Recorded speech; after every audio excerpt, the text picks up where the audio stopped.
Film की शुरुआत होती है क्वांटिको में, जहां एक होनहार युवा FBI कैडेट क्लैरिस स्टार्लिंग को उसके सुपीरियर मिस्टर क्रॉफर्ड बुलाते हैं। जब क्लैरिस उनके ऑफिस में उनका इंतजार कर रही होती है, वो उनकी दीवार पर लगे न्यूज आर्टिकल्स और सीरियल किलर बफलो बिल की डरावनी क्राइम सीन तस्वीरों को देखती है, जिसकी तलाश में इस वक्त FBI लगी हुई है। अब तक जो कुछ पता चला है उसके मुताबिक बफलो बिल मोटी औरतों को मारता है और उनके शरीर के अलग अलग हिस्सों की स्किन उतार देता है। मिस्टर क्रॉफर्ड उसे एक मिशन देते हैं, उसे एक जेल में जाकर एक मशहूर साइकेट्रिस्ट से सीरियल किलर बने आदमी डॉक्टर हैनिबल लेक्टर से मिलना है और उसे एक क्वेश्चनेयर देना है। क्लैरिस को इसलिए चुना गया है क्योंकि उसके पास क्रिमिनोलॉजी और साइकोलॉजी दोनों में डबल डिग्री है, जिससे वो हैनिबल लेक्टर जैसे ब्रिलियंट साइकेट्रिस्ट को संभाल सके। क्रॉफर्ड का मानना है कि हैनिबल की समझ बफलो बिल को पकड़ने में मदद कर सकती है। क्लैरिस के जाने से पहले क्रॉफर्ड उसे चेतावनी देते हैं कि हैनिबल लेक्टर बहुत मैनिपुलेटिव है और उसे अपने बारे में कोई पर्सनल बात नहीं बतानी चाहिए, वरना वो उसके दिमाग से खेल जाएगा। बॉल्टीमोर स्टेट हॉस्पिटल, जहां पागल अपराधियों को बंद रखा जाता है, डॉक्टर चिल्टन क्लैरिस को हैनिबल के सेल तक ले जाता है और रास्ते भर उसके साथ बेहुदा बातें करता रहता है। वो क्लैरिस को बताता है कि हैनिबल कितना डेंजरस और इंटेलिजेंट है और चाहे कुछ भी हो जाए उसे ग्लास बैरियर को छूना नहीं है। वो बताता है कि कुछ साल पहले हैनिबल ने चेस्ट पेन की शिकायत की थी, लेकिन जब मदद के लिए नर्स आई तो उसने उसका चेहरा बुरी तरह काट दिया और उसकी जीभ खाली थी। इसके बाद डॉक्टर चिल्टन उसे स्पेशल इनमेट्स यूनिट के दरवाजे तक छोड़ देता है, जहां एक और साइकाइट्रिस्ट क्लैरिस को हैनिबल के सेल की दिशा दिखाता है और उसे अकेले आगे बढ़ने देता है। वो हॉलवे खतरनाक सीरियल किलर से भरा हुआ है और सबसे आखिर में हैनिबल का सेल है। हैनिबल के सेल से पहले एक कैदी मिग्स क्लैरिस को घूरता है। बाकियों के मुकाबले हैनिबल का बर्ताव डरावनी शांति से भरा है। उसके सेल में बार्स नहीं हैं, बल्कि एक बुलेट प्रूफ दीवार है। वो बहुत शालीनता से क्लैरिस से उसके क्रेडेंशियल्स दिखाने को कहता है। उसे ये दिलचस्प लगता है कि FBI ने एक कैडेट को भेजा है, किसी ट्रेन्ड एजेंट को नहीं। यहाँ साफ होता है कि हैनिबल बेहद बुद्धिमान है, क्योंकि उसने अपनी याददाश्त से फ्लोरेंस शहर की पूरी डिटेल्ड स्केच बना रखी है। वो यह भी जानता है कि क्रॉफर्ड उसे इस्तेमाल करना चाहता है बफलो बिल को समझने और पकड़ने के लिए। जब क्लैरिस उससे पूछती है कि बफलो बिल अपने विक्टिम्स की स्किन क्यों उतारता है, ट्रॉफीज बनाने के लिए, जैसे बाकी सीरियल किलर्स करते हैं, लेकिन हैनिबल कहता है कि वो ट्रॉफीज नहीं रखता, जिस पर क्लैरिस जवाब देती है कि हाँ, क्योंकि वो अपने विक्टिम्स को खा जाता था। वो फिर क्लैरिस से कहता है कि उसे क्वेश्चनेयर पास करे। शुरुआत में लेक्टर बहुत शांत और सभ्य दिखता है, लेकिन जैसे ही वो क्वेश्चनेयर देखता है उसका चेहरा बदल जाता है। उसे क्लैरिस के सवाल और उसके एनालाइज करने के तरीके से चिढ़ होने लगती है। हैनिबल अचानक रूखा हो जाता है और क्लैरिस की जिंदगी पर बेहद सटीक और अपमानजनक बातें कहता है, जैसे कि वो किसी गरीब परिवार से आई हुई एक हिलबिली है। क्लैरिस हैरान हो जाती है और जवाब में कहती है कि हैनिबल को अपने बारे में भी ऐसी ही सच्चाई से देखना चाहिए। शायद वो खुद से डरता है। गुस्से में हैनिबल कहता है, पिछली बार जब किसी ने मुझे क्वेश्चनेयर देने की कोशिश की थी, मैंने उसका लिवर निकाल कर खा लिया था। और फिर वो क्लैरिस को वहाँ से चले जाने को कहता है। क्लैरिस वहाँ से निकलने लगती है, लेकिन अचानक मिग्स उस पर गंदा तरल फेंक देता है। ये देखकर हैनिबल उसे वापस बुलाता है। वो कहता है कि वो इस बेहूदगी को बर्दाश्त नहीं कर सकता और उसे एक और मौका देता है मिलने का, एक शर्त पर। अपने अंदर झांको और मेरी पुरानी पेशेंट मिस मोफेट को ढूंढो। क्लैरिस बाहर निकलकर अपनी कार तक पहुंचती है और पूरी घटना से टूटकर रो पड़ती है। वो खुद को शांत करती है। अपने बचपन की याद में जब वो अपने पिता, जो शेरिफ थे, का स्वागत किया करती थी। आने वाले दिनों में क्लैरिस अपने FBI ट्रेनिंग में लौट आती है, पर अब वो हर खाली वक्त में हैनिबल लेक्टर के बारे में रिसर्च करती है। कुछ समय बाद मिस्टर क्रॉफर्ड उसे खबर देते हैं, मिग्स मर गया है। हैनिबल ने पूरे दिन उससे कुछ शब्द कहे और आखिर में मिग्स ने खुद अपनी जीभ निगल ली। क्लैरिस को समझ आता है कि हैनिबल के आखिरी शब्द लुक इनटू योरसेल्फ एक कोड थे। वो जांच करती है और हैनिबल के होम टाउन में एक storage place your self storage का पता लगाती है। वहां का कीपर बताता है कि यह स्टोरेज मिस हेस्टर मोफेट के नाम पर है और पिछले 10 साल से किसी ने उसे खोला नहीं है, क्योंकि दरवाजा अटक गया है। उन्हें कार जैक से उसे खोलना पड़ता है। अंदर क्लैरिस को एक कार मिलती है जो एक बड़े अमेरिकन फ्लैग से ढकी होती है। वो कार के अंदर एक हेडलेस मैनिकिन पाती है और फिर एक जार में रखा हुआ इंसान का सिर देखकर दहशत में आ जाती है। वो तुरंत हैनिबल से मिलने लौटती है और बताती है कि नाम हेस्टर मोफेट असल में एक एनाग्राम है, the rest of me. Clarice को यकीन है कि स्टोरेज हैनिबल ने खुद किराए पर लिया था। हैनिबल बताता है कि जो सिर उसे मिला है वो उसके पुराने पेशेंट बेंजामिन रस्पेल का है, जिसे उसने नहीं मारा, सिर्फ उसका सिर संभाल कर रखा। वो कहता है कि शायद रास्पेल को किसी ने एक्सपेरिमेंट के तौर पर मारा। क्लैरिस को अब यकीन हो जाता है कि हैनिबल का ये पेशेंट किसी तरह बफलो बिल से जुड़ा है और हैनिबल को बिल की असली पहचान पता है। हैनिबल क्लैरिस को एक साइकोलॉजिकल प्रोफाइल देने की पेशकश करता है। बदले में उसे बेहतर फैसिलिटी चाहिए जहाँ से वो पेड़ों को देख सके और डॉक्टर चिल्टन से दूर रह सके।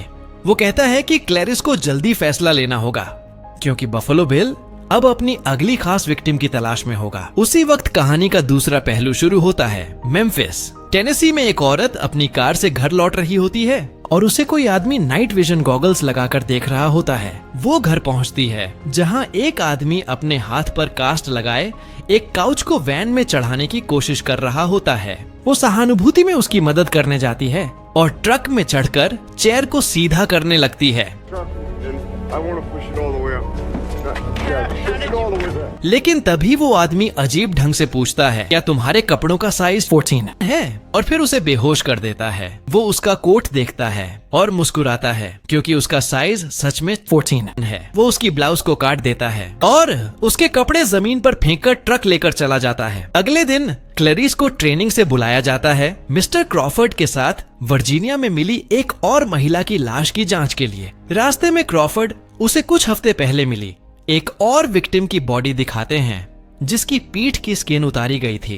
पता चलता है कि बफलो बिल अपने विक्टिम्स को 3 दिन तक बंधक रखता है बिना उन्हें छुए, फिर उन्हें गोली मारकर स्किन उतारकर फेंक देता है। वो लोग एक फ्यूनरल होम के मॉर्गे में पहुंचते हैं जहां बगल में एक फाइनल सर्विस चल रही होती है। क्लैरिस उस फ्यूनरल को देखकर कुछ पल के लिए अपने पिता की फ्यूनरल को याद कर बैठती है।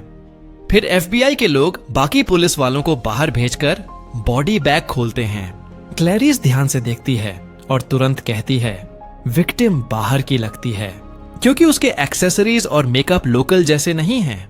वो यह भी देखती है कि उसकी टूटी हुई उंगलियों के नीचे मिट्टी भरी है, मतलब उसने भागने की कोशिश की थी। और फिर उसे गले के अंदर एक कोकून मिलता है। जांच में पता चलता है कि उस बॉडी की स्किन भी 2 बड़े डायमंड आकार के हिस्सों में काटी गई है। क्लैरिस उस कोकून को अपने बायोलॉजिस्ट दोस्तों के पास ले जाती है जो बताते हैं कि ये डेथ्स हेड मॉथ है, एक एशियन स्पीसीज। उनका मानना है कि ये किसी ने जानबूझकर यहाँ पाला है। अब पहली बार बफलो बिल का घर दिखाया जाता है जहाँ कई कीड़ों के ग्लास टेरेरियम्स रखे हैं और बिल खुद अपनी बर्थडे सूट में सिलाई कर रहा होता है। एक कमरे से एक औरत की चीखें सुनाई देती हैं। वो हेल्प के लिए चिल्ला रही होती है क्योंकि वो एक वेल के अंदर फंसी हुई है।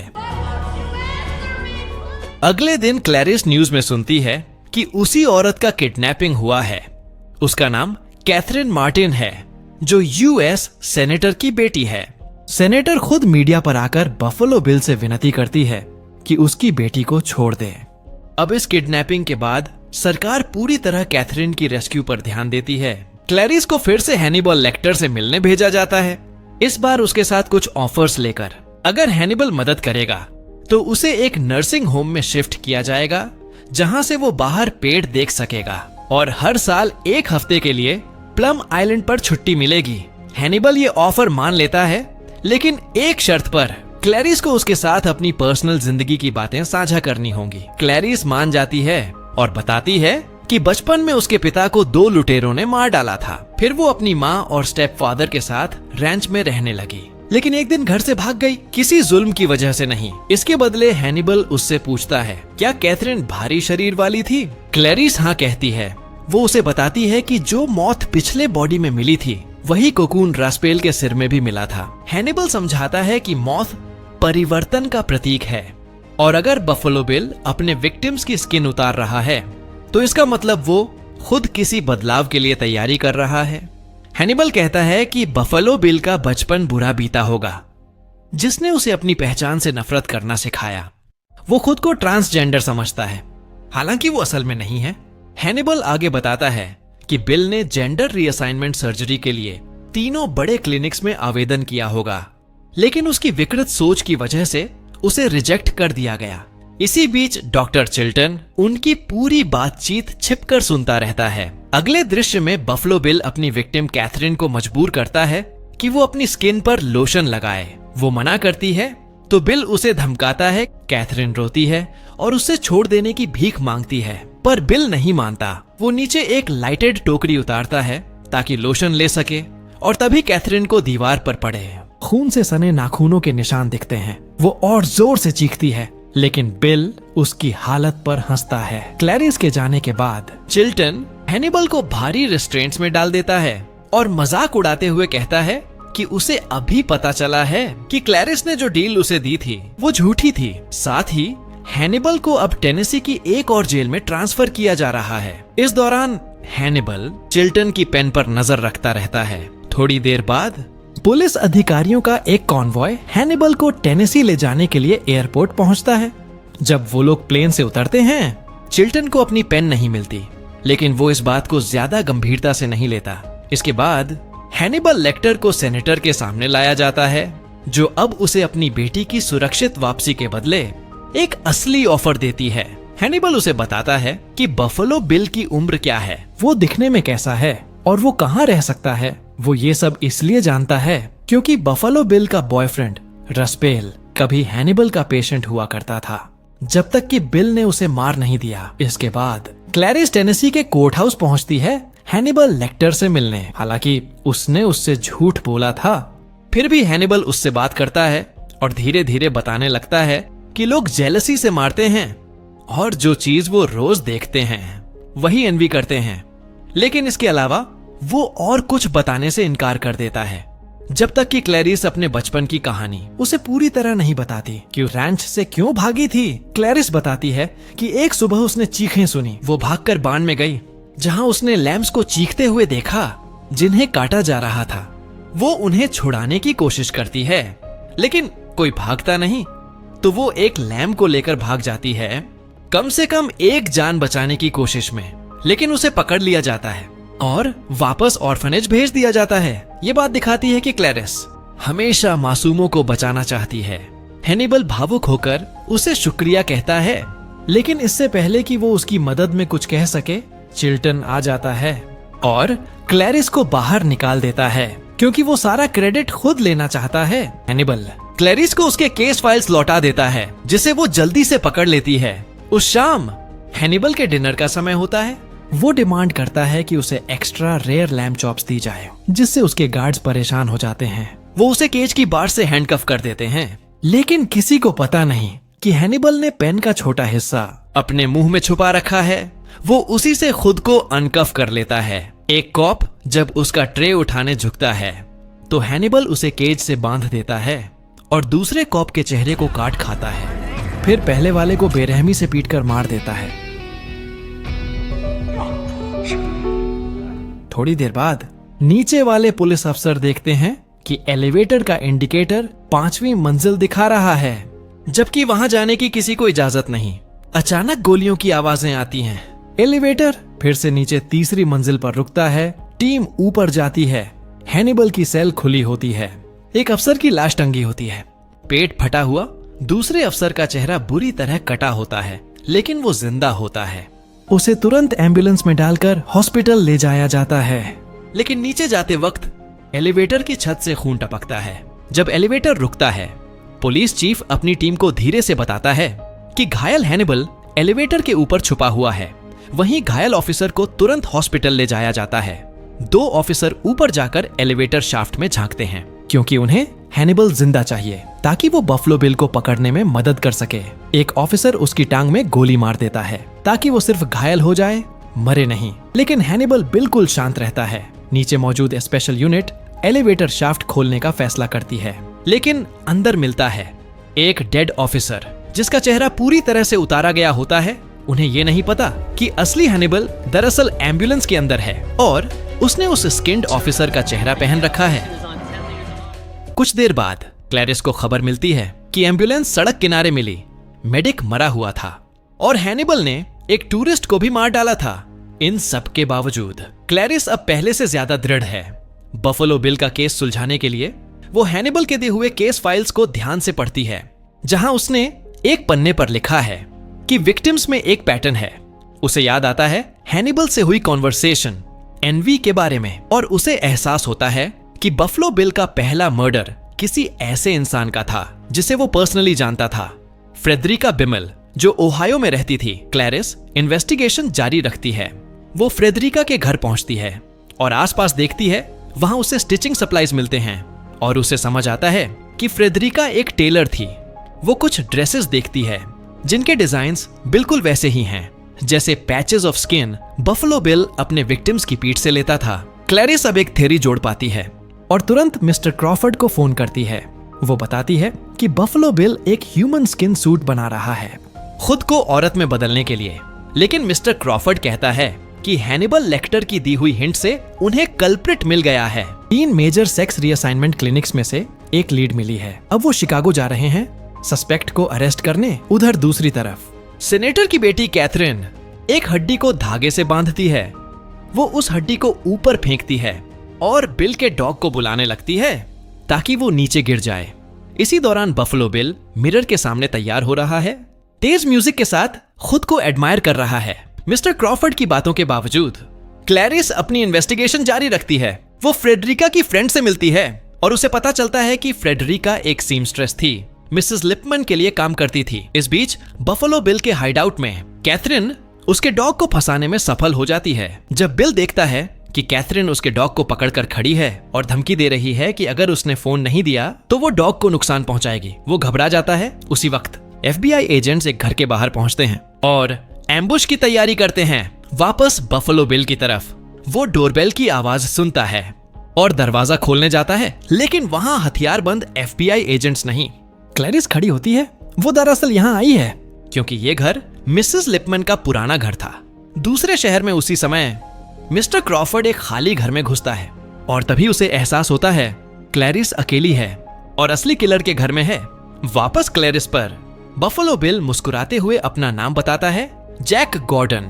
वो कहता है कि उसके पास मिसेस लिपमन के बेटे का नंबर है जिससे क्लैरिस कांटेक्ट कर सकती है। क्लैरिस जैसे जैसे घर के अंदर बढ़ती है उसे एक डेथ्स हेड मौत दिखाई देती है और उसी पल उसे समझ आता है कि उसने सीरियल किलर को ढूंढ लिया है। वो तुरंत बंदूक निकालती है लेकिन बिल भाग जाता है। क्लैरिस उसका पीछा करती है, बेसमेंट तक पहुंचती है जहां उसे एक अंधेरा हॉलवे दिखता है जो उसके लैर तक जाता है। उसी वक्त क्लैरिस को कैथरीन की चीख सुनाई देती है। वो उसे एक वेल के अंदर फंसा हुआ देखती है लेकिन किलर वहां नहीं होता।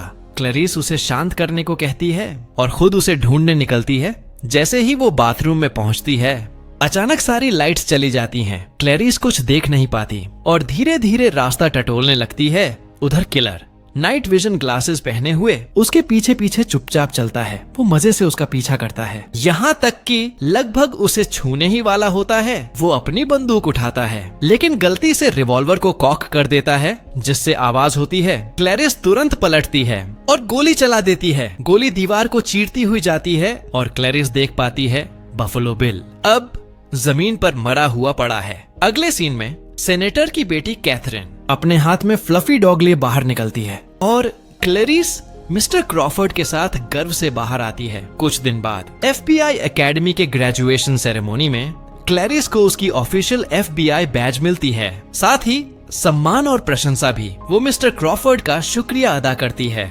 उनके मेंटोरशिप और दिए गए मौके के लिए। आफ्टर पार्टी के दौरान उसे अचानक एक फोन कॉल आती है हैनिबल लेक्टर की।